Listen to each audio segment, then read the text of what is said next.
Oh, hello there. I'm Simon Rafe and welcome to Brown Bag Bible Study, the Bible study that you can do in your lunch break. Now this is an introduction to Scripture, which will give you some information that you might not have known and encourage you to read the Bible. But most importantly, it's presented in little bite-sized pieces which are perfect to fit in with today's busy lifestyles. Now every week I'll be concentrating on a small part of Scripture, either one of the 73 books of the Bible or a group of related books, and I'll bring you some interesting facts and information to help you understand it more.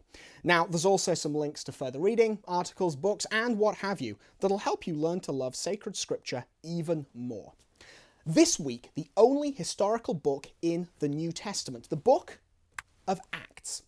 Known as the Acts of the Apostles, this book follows on from the Gospels and comes immediately after them in the traditional New Testament order.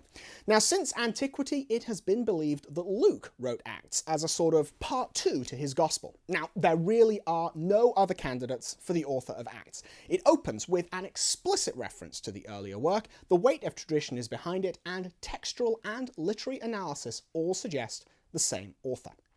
Accordingly, we won't be dwelling much on Luke as author. Now, if you are interested in learning more about him, check out the episode about his Gospel.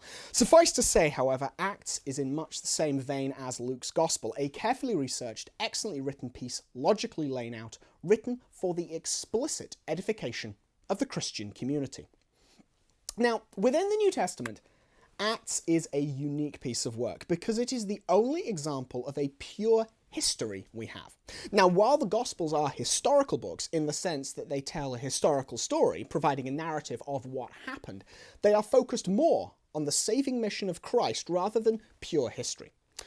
The genre of Acts was a fairly common genre at the time. Now, there were many apocryphal books floating around during the early centuries of the church which were called the Acts of someone or other, the Acts of Peter, the Acts of Pilate, and so forth.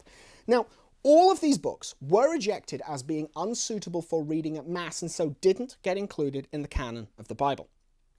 Why were they rejected? Well, unlike the Acts of the Apostles, they were not historically accurate, or they contained false teaching, or they were written by somebody who did not have apostolic authority. Now, although not an apostle himself, Luke had access to the teaching of the apostles. Much of Acts is written in the first person, showing that Luke was with St. Paul on some of his journeys.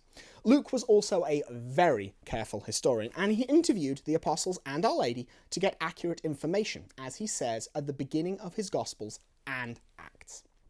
Now, reading Acts is a wonderful way to learn the early history of the church, specifically the history involving Peter and Paul, two of the most prominent evangelists the church had in the first century.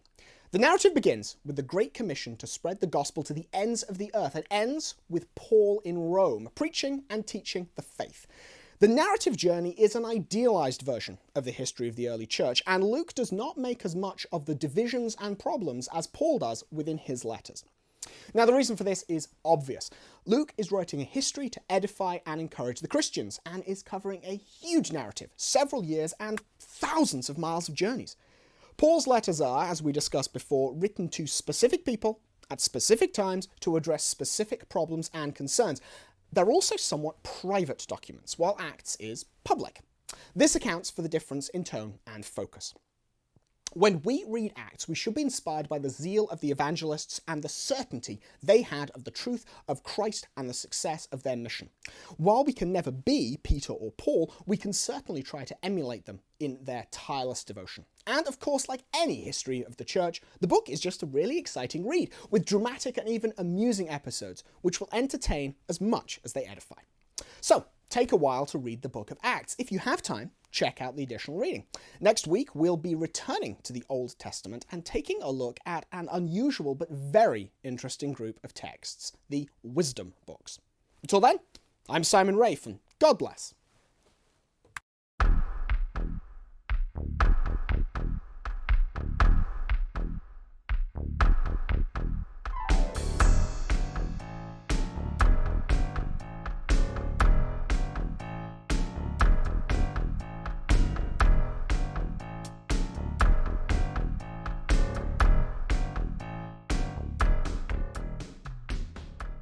To learn more about the place of Scripture in the lives of Catholic Christians, I urge you to read Pope Benedict's Apostolic Exhortation Verbum Domini.